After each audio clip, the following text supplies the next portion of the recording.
Hi, y'all. Yeah. All right. So we are still in the same situation where there is no clicker. So I'm just going to say next occasionally and perhaps make some kind of grand gesture like our librarian friend did. We'll see how that goes.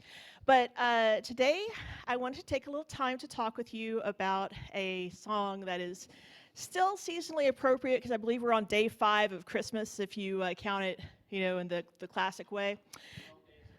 Yes, exactly.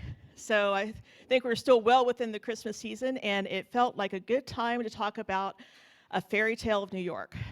So, next. Free show.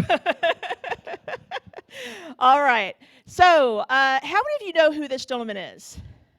All right, a few of you do. A few of you are like, who's that Irish-looking fella up there? That is the Irish-looking fella. He is the most Irish Irishman to ever have Irished, in my opinion. I could be wrong, but I don't think I am. This is Shane MacGowan, who was the lead singer of the Pogues. And the Pogues are the band that provided us with one of the great Christmas songs of modernity, really, which is called Fairytale of New York. And it is about a rough and tumble couple who are just really having it out and just having a big old screaming argument, basically. And he kind of looks like the kind of guy who would have this argument. And he performed it with several women throughout his career. The first person he performed it with was actually a bandmate of his named Kate Reardon.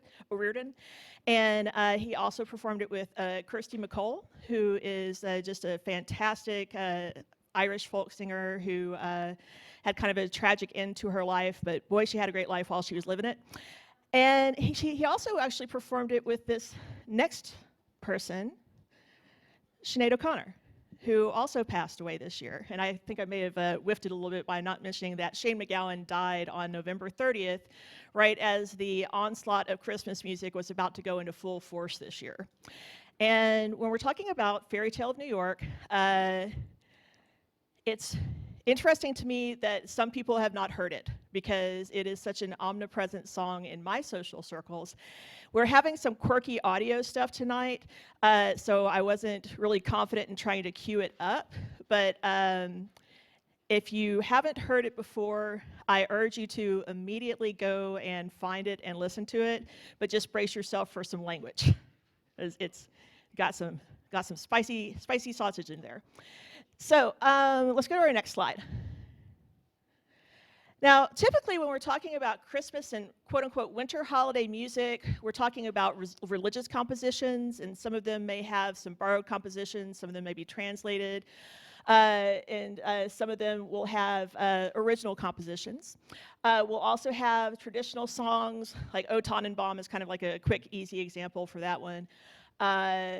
The Great American Songbook has a lot of Christmas songs in it. Interestingly, some of the best and most loved American Songbook Christmas songs were written by Irving Berlin, who was a Jewish fella, which is always a fun thing to contemplate. And I feel like there's probably a really good Nerd Night talk out there somewhere, perhaps in this room, perhaps on Twitch, of just talking about different aspects of the Great American Songbook, because those are the songs that kind of belong to all of us as common heritage in some ways.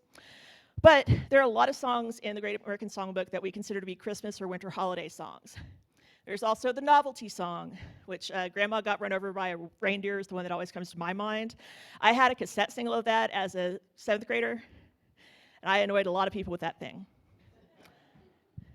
To this day, I get a real kick out of that song for reasons that are unclear to me. I actually liked my grandmother's. I don't know. But anyway, commercial tie-ins like Rudolph the Red-Nosed Reindeer, which was originally written for Montgomery Ward, which is kind of a quirky thing to think about.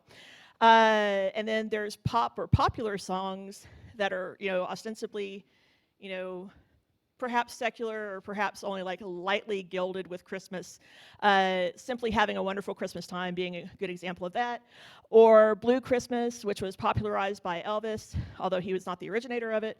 And of course, the weird cash grab for charity that was Do They Know It's Christmas, which is another song where I feel like there could probably be a whole Nerd Night talk about the charity song and the weirdness of that genre of music. We Are the World being another example of this. But I I have one little thing that I have to mention about Do They Know It's Christmas, because it always bothered me. It's like, there won't be snow in Africa this Christmas time, which is the weirdest thing to say. It's a whole freaking continent. It's got mountains. There's going to be snow. It's fine. I don't know. It's just a whole. Yeah. See, I mean, there's a lot of things wrong with that song, but that's the one that just really bothers me the most from a scientific perspective. But anyway, there's also the inescapable cultural juggernauts of All I Want for Christmas, as popularized by Mariah Carey, and of course the dread song Last Christmas, which is of course the fodder for the Whamageddon game. And did any of you play that this year, or are any of you familiar with this? All right, very good. So for anyone who's not familiar with this, Last Christmas is a song by Wham, which was George Michael's band, and Andrew Ridgeley was in there too, but we all know it's mostly George. And this is the song where people will have a challenge where if they hear it, they've lost. And if you've seen the term Whamageddon just popping up on whatever, social media you use for timeline purposes, that's why. But interestingly, there's actually a movement now to abolish the Whamageddon game, because George Michael's estate left the proceeds from Last Christmas to charity. And so if people aren't playing it because they don't want to force people to lose the game, those charities are losing out on funds. So it's kind of a weird paradox. I think we should all just unite and decide that we don't want to hear the Mariah Carey song anymore, but that's just me. I could be wrong, but I don't think I am. So, next up. Now, when we're talking about winter holiday music or Christmas music, as you kind of have gleaned from the previous talk about T-Rexmas, there's just such a cultural permeation of Christianity, Christmas messaging, and this kind of narrative about Christ's birth and the nativity and all that. And that's really woven into so much of our pop culture around Christmas. So common themes in winter holiday songs are the birth of Christ and the beings in attendance, including angels and wise men and some kid with a drum, which seems like a horrible thing to do to a post-pregnant lady, but oh well. Santa Claus, his supply chain, his possible adultery, his transportation ops systems, very common themes. Also, holiday decor elements like stars and bells, things of that nature. And then loving family relationships and romantic relationships. And sometimes they are viewed as currently happening in the narrative of the song. Other times they're, kind of thought of wistfully from a bygone era. But those are pretty common themes. Gifts, desired, given, received. And then general exhortations to be either merry or peaceful. Next. And then there's Fairytale of New York, which starts out with, "It was Christmas Eve, babe, in the drunk tank." Which, let's be honest, that has happened to some people on their Christmas Eve. It's a real thing that can occur. At this point, I feel I should mention that this song, it starts here, gets worse, gets better, gets worse again, then there's some cops, and then some other stuff happens. So, but the thing that is important about it is that the story that's being told by the characters in the song is not about cookies, it's not about hanging, garlands on a tree, it's not about giving someone a diamond necklace because of Santa baby or whatever. It's two people who kind of hate each other, but also love each other. And they're trying to figure out who's to blame for what happened to their lives. Which makes it a perfect Christmas song, honestly. It's kind of an antidote to a lot of the other media that we get exposed to, because it's all like happy family, Christmas tree, blah, blah, blah. And then these people are like drunk, heroin, slut, etc. There's a lot of language in it. And also, it's very cute because they have two versions of it. And one of the versions has the word arse, which is considered to be a bad swear in the UK. And then there's also a much softer and more socially acceptable version, which is ass. Which I love the English and the British and whatever you want to call it. But at any rate, let's go ahead to our next slide. So, I think we jumped. Oh, wait, okay, there we go, good. Okay. So this was intended originally to be performed by just members of the Pogues, and it was Kate O'Riordan and Shane McGowan who were going to be doing the vocals. This is a man and a woman doing a duet, and it's very rowdy. It started out being an Elvis Costello production, and a lot of people don't actually realize he was a record producer as well as a performer on his own.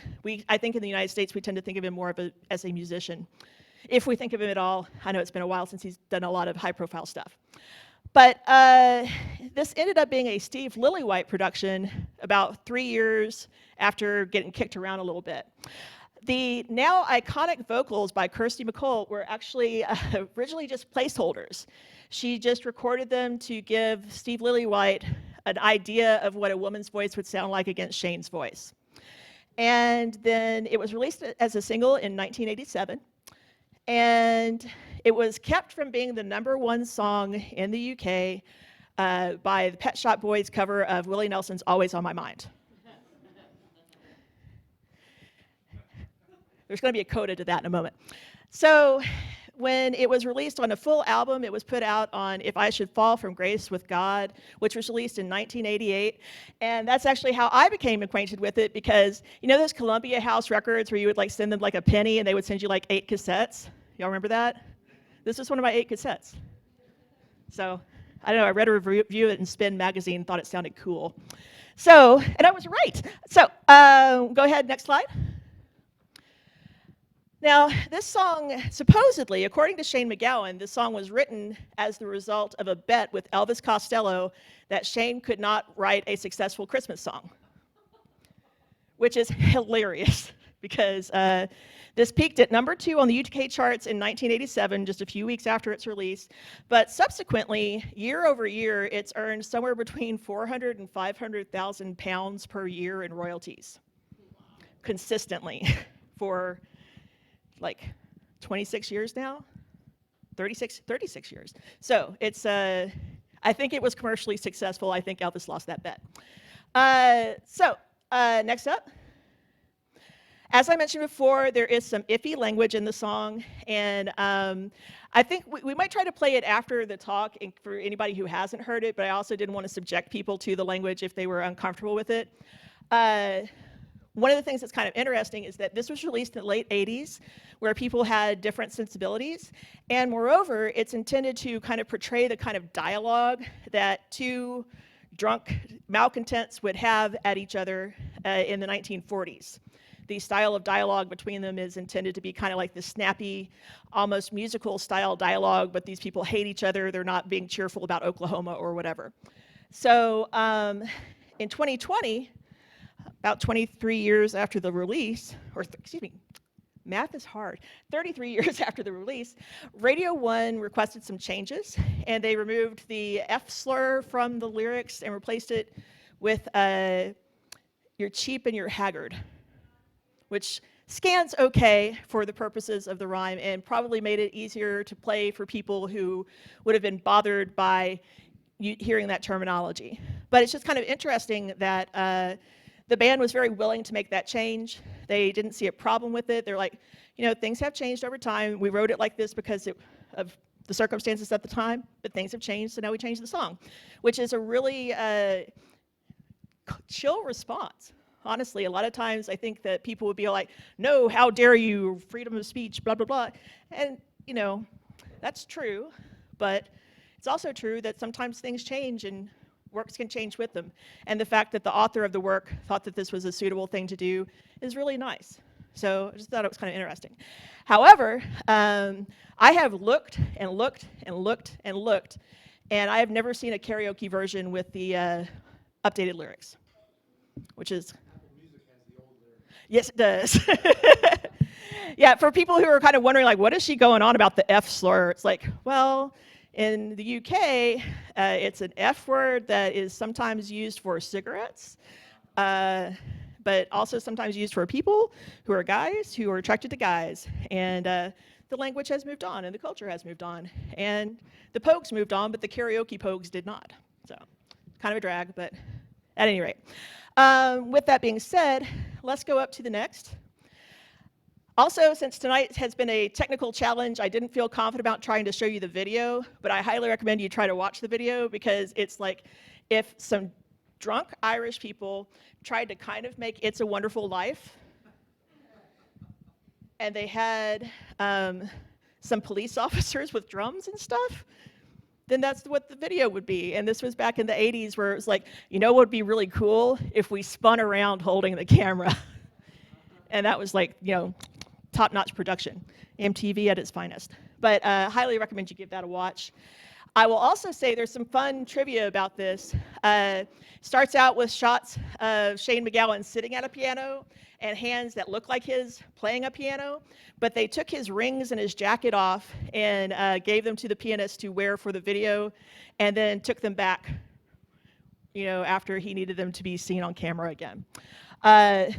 There's also a lyric that says, the boys of the NYPD choir were still singing Galway Bay. There is no NYPD choir. There is, however, an NYPD bagpipes and drums group. And they were not singing Galway Bay, which is an old Irish song. They were singing the Mickey Mouse March. So when they do these kind of crowd shots of the band, they don't focus on their mouths. They kind of keep the camera moving real fast. So you won't see Mickey Mouse, because God knows Disney would come after them for royalties. But it's also kind of fun to think about the fact that the band, and by the band I mean the police band, insisted on free drinks the whole time, and they were tore up in that video. It's like super, super tipsy, which I just think is amusing. So now, let's talk about legacy a little bit. This song earns 400 to 500,000 pounds a year in royalties for the performers and their families. I expect that will probably go up now that one of the band members is dead, which is a little cynical, but you know, I have a basis for that. And the band recently, like just in the past few days, decided to release a vinyl cut of the single, and they're donating all the proceeds to a charity that works with homeless people in Ireland. Then there's also many covers that have just sprung up like all over the place, just really over the past month. A lot of them were performed in tribute to Shane MacGowan, who died on November 30th. And they were also performed even at his funeral. So this seems to be the song that is going to be his legacy. And then, of course, there are many, many dodgy karaoke performances, of which I have perpetrated 1 or 2 or 5 or 10. And then, now the legacy includes at least one Nerd Nite talk. Yay! So, with that being said, see how easy this was? I want you to give Nerd Nite talks too. This is bait. I wanted to show people that you could do kind of a low-tech talk on the fly, and we would love it. So if you are interested in signing up for a Nerd Nite talk, please avail yourself of the QR code or the link. But for now, thank you for your time and attention. If you have any questions, I would love to answer them. Thank you very much. All right, I think Jacob is going to take on the question wrangling duties, and I have one by the bar to start. Hey, Jacob. So why didn't they use Kate O'Riordan's vocals and stuck with Christy MacGowan instead? Christy McCall. Christy McCall, thank you. Sure. So this was, when it was originally being developed, the song took about 2.5 years to come to fruition.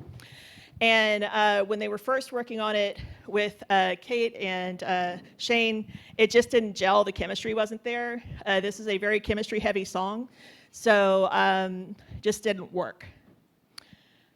I think it needed a bit more of a kind of a show tune style, which Kirsty McCall was able to provide. But it's kind of interesting to think about that, because I think that, especially when you look at who the Pogues are, and they were like an Irish folk band that was also a punk band. It's a little strange to think about, like, yes, they took their inspiration from show tunes, but they did, which I think is honestly very punk, because it's not expected. That's a good question. What else we got? See one here. So I will admit, despite being a fan of the Pogues and Celtic rock, I actually just heard this song for the first time this month and had no idea it was so popular in the UK. I see why it's very popular. I'm curious your thoughts about the paradox of here is a song that simultaneously feels extremely inclusive because it acknowledges Christmas is not a happy time for everyone, but also contains a word that I think, admittedly, more than when the song was written, has become to also be very hurtful and exclude a group of people. Yes, I honestly, I love the fact that during Shane MacGowan's life, he rewrote the song to remove that word. And it literally, that's always the big critique that people will have later about like, oh, you changed the artist's original intention. It's like, no, the artist originally intended to write a song to entertain people. And when things changed, he wanted to keep entertaining people, so he changed the song. You know, I think that that's, I wish that more artists had that opportunity, because I think a lot of people, if they could go back and kind of think about the impact of their words, you know, through a more modern sensibility or through just a different lens than what they had available to them at the time, they probably would have written different things. I'm a huge fan of Golden Age sci-fi. And I'm certain that there are a lot of things that authors I care about would have done differently if they had realized that it was, you know, shutting out a little girl who wanted to love their books. Just a skosh. You know, and it's always an interesting thing, because you don't want to be harshly judging the past against the criteria of the present, but on the other hand, you know, you would think that people would be, you wish that sometimes you wish that those words hadn't been used in the first place, but they were, and the only thing you can do is try to do better in the future, which MacGowan tried to do. So, anything else? Are y'all all going to go home and listen to the song? It's on YouTube. You should. And actually, there's some places you can download it for free. It's part of like the cultural heritage of the country at this point. So if you go to like Fairytale of New York, download free, you'll actually find things that will not give your computer a virus. Probably. I mean, you know, don't sue me. But what you got over here? Hold on. Oh, sorry. No. Oh, right, for the stream. Sorry, people watching on the stream. I'm game if y'all are going to try to play the song now. I imagine I'm not alone. I loaded it up if you want it. Oh my goodness. Okay. Does it have the naughty words or the nice words? It's on Spotify, so. That's probably naughty. Okay. All right, y'all. So for anybody who hasn't heard this before, you're welcome. And for anyone who has heard this before, you're also welcome. So we're going to go ahead and try to give this a listen now. Perhaps I should have tried to do this in the first place. So yeah. All right. I'm ready when you are, Jacob. It's thinking. It's thinking. I would also like to take this moment of thought to just thank Jacob for being so flexible and creative and just always making it work however he makes it work. And thanks to everyone else for your patience.